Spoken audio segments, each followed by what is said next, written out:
Recent report के मुताबिक Iceland में कुछ मॉस्किटोज़ पाए गए हैं जो हैरान कर देने वाली बात है। अब आप सोच रहे होंगे कि इसमें हैरानी वाली कौन सी बात है, हमारे यहाँ तो हर जगह मच्छर ही मच्छर है। लेकिन दोस्तों, आइसलैंड एक ऐसा देश है जहाँ एक भी मच्छर नहीं पाए जाते हैं, यानी ये मॉस्किटो फ्री देश है। आइसलैंड का क्लाइमेट ठंडा होने की वजह से मच्छरों का यहाँ नामो निशान नहीं है, इसलिए अब यहाँ मॉस्किटो का पाया जाना किसी खतरे की घंटी से कम नहीं। साइंटिस्ट का कहना है कि ग्लोबल वार्मिंग के चलते टेम्परेचर बढ़ रहा है और कुछ मच्छर टूरिस्ट फ्लाइट और शिप के थ्रू आइसलैंड तक पहुंच गए हैं। अभी ये परमानेंट नहीं हुए हैं, लेकिन अगर ग्लोबल वार्मिंग ऐसे ही बढ़ता गया तो सिर्फ मॉस्किटोज़ ही नहीं, न्यू स्पीसीज़ यहाँ आ सकती है, डिजीज़ का रिस्क बढ़ सकता है और इकोसिस्टम का बैलेंस बिगड़ सकता है। आइसलैंड की एक अपनी ही दुनिया है। यहाँ के लोग, कल्चर, ट्रेडिशंस काफ़ी अलग हैं। यहाँ के लोग मानते हैं कि हर पहाड़, हर नदी और हर पत्थर में कोई स्पिरिट रहते हैं, इसलिए वो कभी नेचर को हार्म करने वाली चीज़ जल्दी एक्सेप्ट नहीं करते। उनके लिए इन्वायरमेंट प्रोटेक्शन एक इमोशनल बिलीफ है।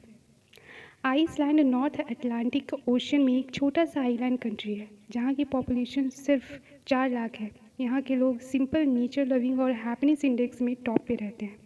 यहाँ 130 से ज़्यादा एक्टिव वोल्केनोज हैं और 10% देश ग्लेशियर से कवर्ड है।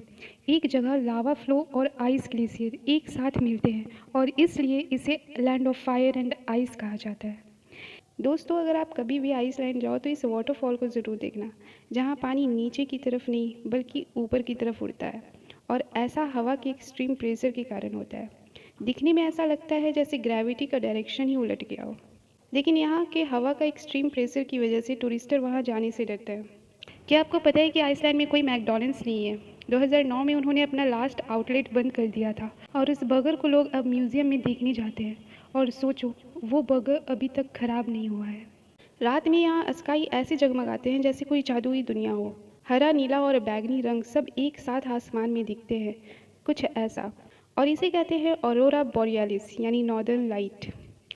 आजकल जहाँ लोग महंगे गिफ्ट में खुशियाँ ढूंढते हैं, वहीं आइसलैंड के लोग क्रिसमस के दौरान एक दूसरे को बुक्स गिफ्ट करते हैं और फिर रात में कॉफ़ी के साथ उन्हें पढ़ते हैं। इतना शानदार ट्रेडिशन शायद ही कहीं देखने को मिले। तो दोस्तों, देखा आपने कि आइसलैंड जो इतना खूबसूरत और नेचर फ्रेंडली देश है, फिर भी क्लाइमेट चेंज का खतरा यहाँ भी मंडरा रहा है। यहाँ मच्छर का पाया जाना ये पूरी दुनिया के लिए एक वार्निंग है, जो कह रहा है कि climate is changing and it's time for us to change too. अगर वीडियो अच्छा लगा हो तो लाइक, सब्सक्राइब ज़रूर करें।